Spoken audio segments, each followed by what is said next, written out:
a flimflam con man selling the world on hate and fear in order to make the next buck and outrun any consequences for criminal behavior. Construction is underway for an unprecedented spectacle, a cage fight at the White House, part of a makeshift arena for an upcoming Ultimate Fighting Championship event. Donald Trump is a physical manifestation of Edward Bernays' work. I have never seen anybody want anything so much as people want those tickets. We live in an increasingly propagandist society. A group is extraordinarily credulous and open to influence, wrote Freud. It has no critical faculty.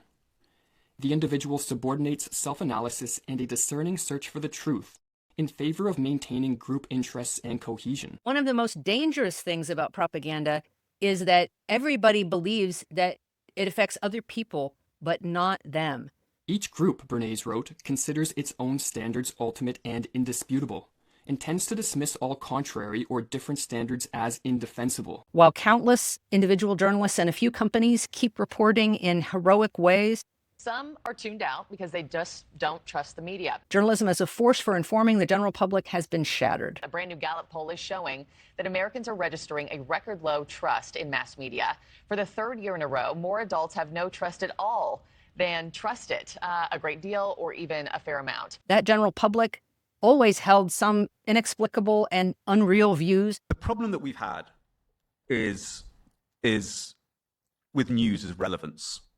But previously could at least be reached through large-scale stories and reporting tools. People have felt that there is a divide between the interests of the news organizations and their lives. Now, a majority of the country is unlikely to have a shared experience of news of any kind, with the exception of occasional true crime stories. And in that space, lots of very nasty propagandists have been very effective at intervening. Instead, the last decades of the 20th century saw a revival of propaganda. And with the destruction of local news, that has only exacerbated. And it saw the rise of people that echoed some from Bernays' era. People like Father Coughlin. New York turns out 18,000 strong for a glimpse of Detroit's famous radio orator, Father Charles E. Coughlin, who understood just as well as Bernays did how to use propaganda. Regardless of whether they agree with his views or not, they're here to see one of the outstanding figures in the public spotlight today. Coughlin once counted nearly a quarter of the American public among his audience. Here